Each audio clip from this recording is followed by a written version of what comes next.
নমস্কার, আমি অনুময়। Green room আর গপ্প চ্যানেলে সবাইকে স্বাগত। আজকের এই এপিসোডে 1977-এর ফিল্ম আমার একবার অ্যান্থনির কিছু না জানা কথা, না শোনা কথা শেয়ার করব।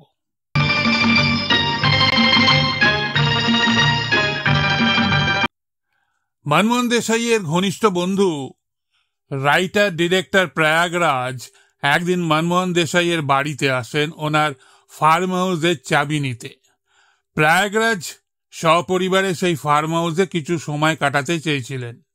সেই সময় মনমোহন দেশাই খবরের কাগজ পড়ছিলেন, যেখানে একটা খবর ছাপা হয়েছিল যে জ্যাকসন নামের এক মদ্যপ ব্যক্তি নিজের জীবনের প্রতি বীতশ্রদ্ধ হয়ে নিজের 3 সন্তানকে একটা পার্কে ছেড়ে চলে যান।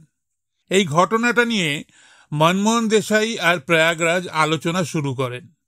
মনমোহন দেশাই বলেন, ধরো সেই লোকটা পার্কে ফিরে এলো আর তার সন্তানদের দেখতে পেল না, তখন কি হবে?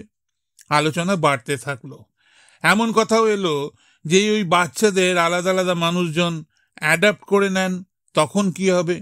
ওদের আলোচনা এতটাই ইন্টারেস্টিং পর্যায়ে চলে গেল যে প্রয়াগরাজ পরিবারের সাথে বেড়াতে যাওয়ার প্ল্যান ক্যান্সেল করে দেন, আর ওখানেই বসে মনমোহন দেশাইয়ের সাথে ওই খবরটাকে একটা গল্পের আদল আনার চেষ্টা করতে শুরু করেন। ওই আলোচনায় মনমোহন দেশাইয়ের স্ত্রী জীবন প্রভাও যোগদান করে আর নিজের ইনপুট দিতে থাকেন। 3 জন এই সাবজেক্টের ওপর একটা ফিল্ম তৈরি করার ভাবনা শুরু করে দেন। এই ভাবনাও ঠিক হয় যে 3টে বাচ্চাকে আলাদা আলাদা ধর্মের লোক যদি অ্যাডাপ্ট করে তাহলে গল্পের মাধুর্য আরও বেড়ে যাবে। মনমোহন দেশাই এমনিতেই নিজের ফিল্মে কমিউনাল হারমোনি রাখতেন। শোনা যায় যে প্রয়াগরাজ মনমোহন দেশাইকে বলেন যে এবার আপনি নিজেই ফিল্মটা প্রডিউস করুন, আপনি অন্যদের অনেক টাকা কামানোর ব্যবস্থা করে দিয়েছেন, এবার নিজেই কামান। মনমোহন দেশাইয়ের প্রোডাকশনে এটাই প্রথম ফিল্ম ছিল। 1959 সালের ফিল্ম বেদর জমানা ক্যা জানে তে মনমোহন দেশাই তার ভাই সুভাষ দেশাইয়ের সাথে প্রডিউসার ছিলেন, কিন্তু আমার একবার অ্যান্থনির তিনি নিজেই প্রডিউসার ছিলেন। আমার একবার অ্যান্থনি ফিল্মের গল্প লেখায় অনেকে ইনভলভ ছিলেন, সবাইকে ক্রেডিট দেওয়া হয়েছিল।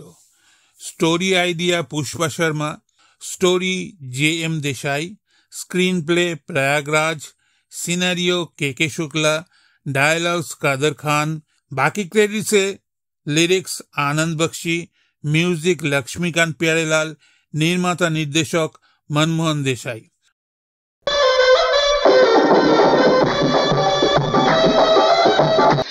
कगू कह रही है कि तुम्हें टीबी हुई। हम लोग ने 2 दिन से जाना नहीं कर। तुम मुलाजिम का फर्ज है कि अपने मालिक की मदद करें।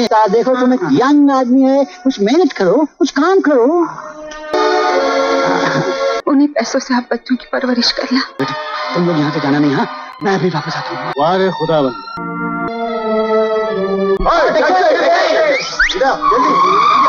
अमर, अकबर, एंथनी, पहले बाटली फोड़ा, माल निकाल। कव्वाली की तैयारियां कर रहा था। निकाल सारे पैसे वरना शोर मचाऊंगी कि ये आदमी मेरी इज्जत लूट रहा है।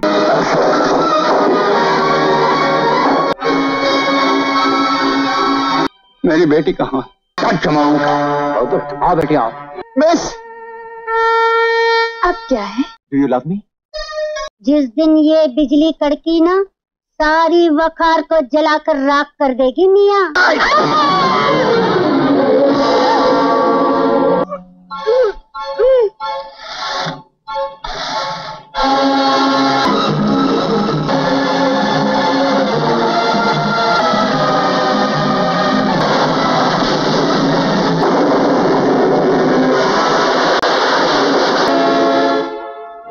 लाल की बीवी है। यही मेरा राजू है और आप ही के लड़के से मेरी शादी हो रही है। अंकल, क्या कहा तुमने? मेरे तीनों बेटे मुझे मिल गए। देखो, हाँ, अमर, अकबर, आप एक मौका तो दीजिए, हम अकेले ही बैंड बजा के निकल जाएगा। मुबारक हो। क्यों? आपकी बेटी माँ बनने वाली है। तुझसे क्या हो रहा है? मैं तुम्हारी सूरत देखना चाहता। अमर, नाचीज को अकबर इलाहाबादी कहते हैं। एंथनी, आज भगवान ने तुझे 3 बेटों के साथ 3 बहुएं भी दे दी।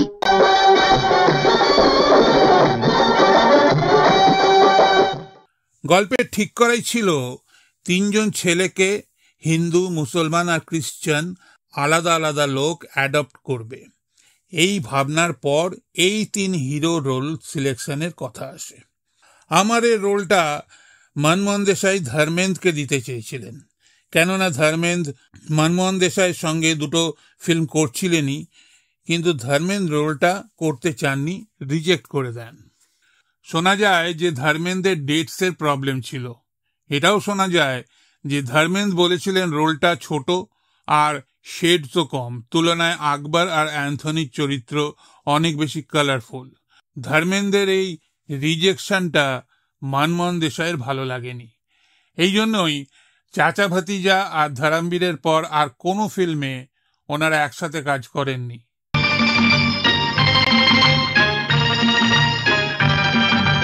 আকবর রোলটার জন্য ঋষি কাপুরের সঙ্গে যখন মনমোহন দেশাই ফোনে কথা বলেন, তখন ঋষি কাপুর লায়লা মজনু শুটিং করছিলেন।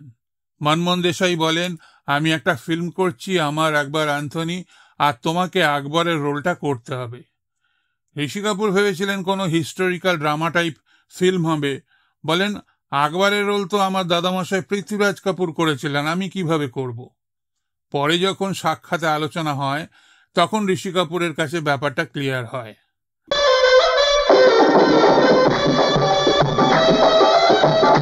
আমারের সাথে মানে বিনোদ খান্নার সাথে কোনো হিরোইন থাকার কথা ছিল না।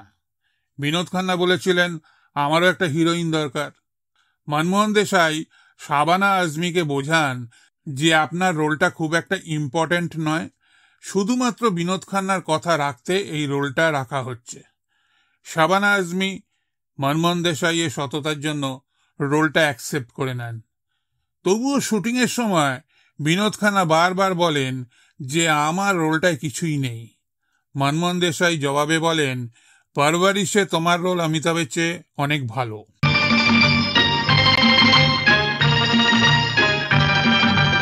এটাও শোনা যায় যে শুটিং আরম্ভ হবার আগেই মনমোহন দেশাই ফিল্মটা বন্ধ করে দিতে চেয়েছিলেন। তিনি ভেবেছিলেন যে এই ফিল্মটা চলবে না, কিন্তু ওনার স্ত্রী ওনাকে বোঝান যে ফিল্মটা তৈরি করো, থেমো না। ফিল্মের মুহূর্ত ক্ল্যাপ ধর্মেন্দ্র দিয়েছিলেন। অমিতাভের চরিত্রের প্রথম নাম রাখা হয়েছিল অ্যান্থনি ফার্নান্ডেজ, কিন্তু যখন লক্ষ্মীকান্ত প্যারেলাল গান তৈরি করছিলেন তখন এই নামটা ঠিক লাগছিল না।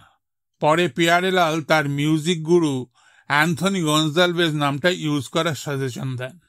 এই নামটা টিউনেও ফিট করছিল আর নামটাও অ্যাট্রাকটিভ লাগছিল। মাই নেম ইজ অ্যান্থনি গঞ্জালভেজ গানটার জন্য ফিল্মে চরিত্রের নাম পাল্টে দেওয়া এক অভূতপূর্ব ঘটনা। My name is Anthony Gonsalves, Roof Mahal Prem Gali Kholi number 420। যে ভাষা অমিতাভ ফিল্মটার রোলটা করতে গিয়ে বলেছিলেন, সেই ভাষাটা অমিতাভ বলতে পারছিলেন না, একদমই কনফিডেন্স পাচ্ছিলেন না। ওনাকে সাহায্য করতে এগিয়ে আসেন কাদের খান। কাদের খান এমনিতেই আর্টিস্টদের ডায়লগ পড়ে শোনাতেন কিভাবে বলতে হবে, আর আর্টিস্টরাও একটা আউটলাইন পেয়ে যেতেন যে কিভাবে ব্যাপারটা করতে হবে। অমিতাভকে কাদের খান পাখি পড়ানোর মতো করে শেখান কিভাবে ভাষাটা বলতে হবে। অমিতাভ খুব তাড়াতাড়ি বুঝে নিতেন আর শিখেও নিতেন। কাদের খানের কাছ থেকে এমন ট্রেনিং নিয়েছিলেন যে ফিল্মে কামাল করে দিয়েছিলেন। এই ফিল্ম সত্যি সত্যি অমিতাভকে টপ স্টার বানিয়ে দেয়। মাসেস থেকে ক্লাসেসের সবাই অমিতাভের অভিনয়ের গুণমুগ্ধ হয়ে পড়ে। অমিতাভ ফিল্মে চরিত্রটা এমনই সুন্দর করেছিলেন যে অমিতাভ আর অ্যান্থনি এক আর অভিন্ন হয়ে গেছিল। কেউ কেউ ওনাকে অ্যান্থনি নামেই ডাকা শুরু করে দিয়েছিলেন। ঋষিকেশ মুখার্জি গোলমালে একটা সিন শুট করেছিলেন যেখানে অমিতাভ স্কুলের মেয়েদের অটোগ্রাফ দিচ্ছিলেন। ওখানেও এই ঘটনার উল্লেখ আছে। দেখুন সিনটা। मेरा नाम रीटा है, जरा लिखिए टू रीटा फ्रॉम एंथनी भाई। अच्छा, आपको मेरा ऑटोग्राफ नहीं, एंथनी भाई का ऑटोग्राफ चाहिए। टू रीटा फ्रॉम एंथनी भाई बच्चन। অমিতাভ যা করেছিলেন তা অসাধারণ ছিল। স্ক্রিপ্ট অনুযায়ী এই রোলটা অনেকেই করতে পারতেন, কিন্তু ফিল্ম দেখার পর মনে করা হয় এই রোলটা অমিতাভের চেয়ে ভালো কেউ করতে পারতেন না। ফিল্মে একটা খুব ফেমাস সিন ছিল যেখানে অমিতাভ আয়নার সামনে দাঁড়িয়ে নিজেকে ব্যান্ডেড লাগাচ্ছিলেন। ওই সিনটা অমিতাভকে মনমোহন দেশাইয়ের চোখে এতটাই উঁচু জায়গায় নিয়ে যায় যে তিনি সিদ্ধান্ত নিয়ে ফেলেন যে পরে যে ছবিই বানাবেন তাতে অমিতাভ থাকবেনই। এই সিনটার সময় মনমোহন দেশাই সেটের অন্য প্রান্তে আরেকটা ফিল্ম পারভারিশে শুটিং করছিলেন। অমিতাভের আয়নার সিনটা নিয়ে অনেকগুলো মত পাওয়া যায়। কাদের খান বলেছিলেন এই সিনটা উনি ডাইরেক্ট করেছিলেন। অমিতাভ বলেছিলেন যে তিনি নিজে এটা ইম্প্রোভাইজ করেছিলেন, মানজির অ্যাসোসিয়েট অনিল নাগরাতের সামনে শুট হয়েছিল। শাবানা আজমি বলেছিলেন অমিতাভ এই সিনটা 14 বার শুট করেছিলেন, তারপর ওকে হয়, কেননা প্রতিবারই ক্যামেরা নিয়ে কিছু না কিছু ইস্যু তৈরি হয়। पक्का इडियट दिखता है, इडियट। तो चलेगा, हाँ? लेकिन चिल्लाने का नहीं क्या? जलता है ना? हाँ, वो तो जलेगा ही। अच्छा भाई, अभी अपन सोने को जाता है। মনমোহন দেশাই বলেছিলেন আমার চোখে হিরো মানেই রাজ কাপুর, কেননা আমি আমার প্রথম জীবনের ছলিয়া ফিল্মে রাজ কাপুরকে ডাইরেক্ট করেছিলাম। ওই ইমেজটাই আমার মনে গেঁথে গেছিল। কিন্তু আমার একবার অ্যান্থনির পরে অমিতাভের অ্যাক্টিং দেখে আমার কাছে হিরোর সংজ্ঞাটাই বদলে যায়। ऐसा तो आदमी लाइफ में 2 टाइम भागता है, ओलंपिक का रेस हो या पुलिस का केस हो। अपन बहुत फेमस आदमी, बड़ा बड़ा पेपर में अपन का छोड़ो छोड़ो फोड़ो चपता है, अनाजुन तलक अपन को कोई ऐसे नहीं पकड़ा। तुम अपन को 10-10 मारा, अपन तुमको सिर्फ 2 मारा। बुलेट मारा कि नहीं? हाँ बोलना, कभी कभी मिस्टेक हो जाता है ना साहब, तो थोड़ी देर के लिए पुलिस स्टेशन में माथा टेक आता है।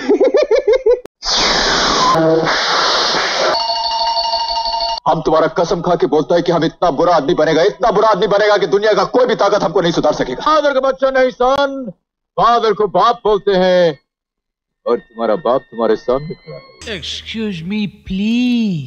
অমিতাভকে এই ফিল্মটার জন্য বেস্ট অ্যাক্টরের ফিল্মফেয়ার অ্যাওয়ার্ড দেওয়া হয়। ফিল্মে নেক্সট বেস্ট কাজটা করেছিলেন ঋষি কাপুর। অমিতাভের এত স্ট্রং আর এন্টারটেইনিং ক্যারেক্টার থাকার পরেও অডিয়েন্স অন্য কাউকে ভালোবাসবে বা ইমপ্রেস হবে এটা সহজ ছিল না, কিন্তু ঋষি কাপুরের কাজ অসাধারণ ছিল।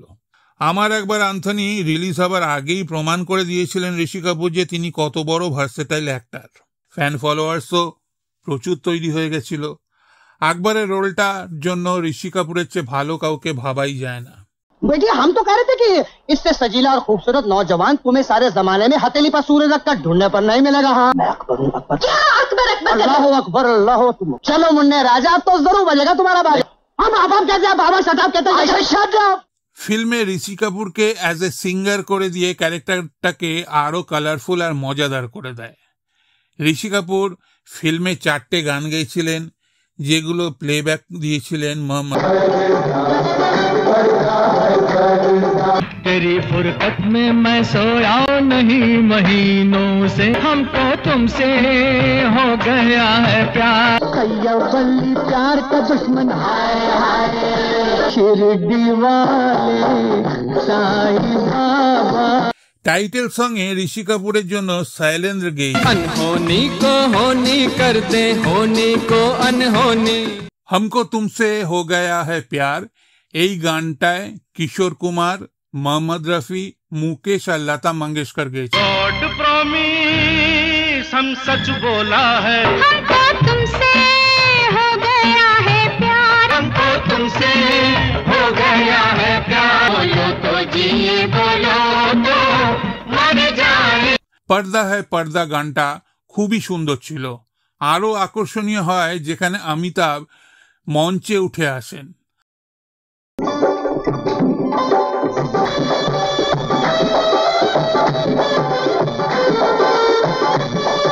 অমিতাভ যে একটা লাইন দুবার গেয়েছিলেন সেটার জন্য লক্ষ্মীকান্ত প্যারেলাল কিশোর কুমারের সাথে যোগাযোগ করেন। কিশোর কুমার একটা লাইন গাইতে চাননি, আর এতটাই চার্জ করেছিলেন লক্ষ্মীকান্ত প্যারেলাল বুঝতে পেরেছিলেন যে কিশোর কুমার গাইতে চান না। ওনারা অমিত কুমারকে দিয়ে গাইয়ে দেন। अकबर तेरा नाम नहीं है। মিউজিকের জন্য লক্ষ্মীকান্ত প্যারেলালকে বেস্ট মিউজিক ডিরেক্টরে ফিল্মফেয়ার অ্যাওয়ার্ড দেওয়া হয়। কমলাকার বেস্ট এডিটর অ্যাওয়ার্ড পেয়েছিলেন। যখন ফিল্ম রিলিজ হয় তখন মনমোহন দেশাইয়ের নার্ভাস ব্রেকডাউন হয় আর অসুস্থ হয়ে পড়েন। আর যখন জানতে পারেন যে সিনেমা হলে হাউসফুল বোর্ড ঝুলছে তখন তিনি খুব খুশি হয়েছিলেন আর সাথে সাথে সুস্থও হয়ে উঠেছিলেন। এরপর তো ইতিহাস রচিত হয়ে যায়। এই আইকনিক ফিল্ম দেখেননি এমন মানুষ ভারতে তখন খুঁজে পাওয়া মুশকিল ছিল। 1977 সালের সবচেয়ে বড় হিট আমার একবার অ্যান্থনি সম্বন্ধে এই এপিসোডটা এখানেই শেষ করলাম। ভিডিওটা ভালো লাগলে চ্যানেলটিকে সাবস্ক্রাইব করে রাখবেন এরকম আরো অনেক ভিডিও দেখার জন্য। নমস্কার।